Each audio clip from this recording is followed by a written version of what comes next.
अभी हम लोग देखेंगे magnification of spherical mirror. Okay, तो ये क्या होता है मैग्निफिकेशन ऑफ स्फेरिकल मिरर? ये बताता है मैग्निफिकेशन की इमेज ऑब्जेक्ट से कितना गुना बड़ा या छोटा है। लेट अस कंसीडर किसी मिरर में किसी पर्टिकुलर पॉइंट पर मैग्निफिकेशन 2 है।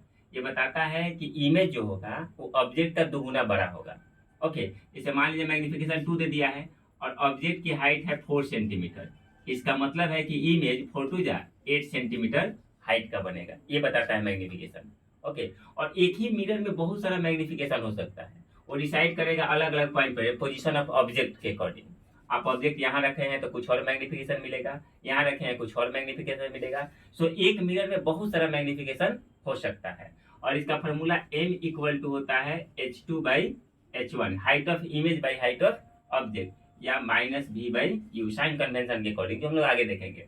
ओके, तो फाइनली हम दूसरी लैंग्वेज में कह सकते हैं कि मैग्निफिकेशन जो होता है हाइट ऑफ इमेज और हाइट ऑफ ऑब्जेक्ट का रेशियो है। ये भी हम कह सकते हैं। ओके, इससे भी हमको क्लियर डेफिनेशन लगभग वही मिलेगा। या दूसरी भाषा में कह सकते हैं कि ये बताता है इमेज ऑब्जेक्ट से कितना गुना बड़ा या छोटा है। अगर कनकेव मिरर की बात करें तो हम ऑब्जेक्ट को इस साइड में ऐसे रखते हैं और इमेज कहीं नीचे की तरफ बनता है। अपवर्ड साइड को हम लोग प्लस लेते हैं, नीचे वाले को माइनस लेते हैं। तो उस केस में स्फेरिकल मिरर में कनकेव के केस में अगर ऑब्जेक्ट सी पे सेंटर ऑफ कर्वेचर पे, और तो इमेज भी वही बनती है उल्टे डायरेक्शन में, और दोनों की हाइट सेम होती है। तो हाइट ऑफ अगर ऑब्जेक्ट एक्स है, हाइट ऑफ इमेज एक्स है, तो ऑब्जेक्ट की भी हाइट उतना ही होगी क्योंकि दोनों सेम होता है। तो x by minus x. Okay, और ये कट किया जाएगा -1, क्योंकि हम लोग ऊपर वाले को पॉजिटिव और नीचे वाले को नेगेटिव लेते हैं। रियली में यहाँ पे हाइट ऑफ इमेज माइनस में होगा और यहाँ पे मैग्निफिकेशन आ जाएगा -1।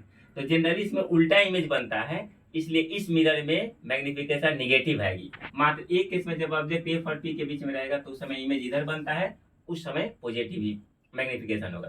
तो कनकेव के केस में मैग्निफिकेशन निगेटिव भी हो सकता है, पॉजिटिव भी हो सकता है, लेस देन 1 भी हो सकता है, मोर देन 1 भी हो सकता है। ओके, चूंकि इसमें इमेज बड़ा भी बनता है और छोटा भी बनता है। आई होप कि आपको समझ में आएगा। Thank you so much.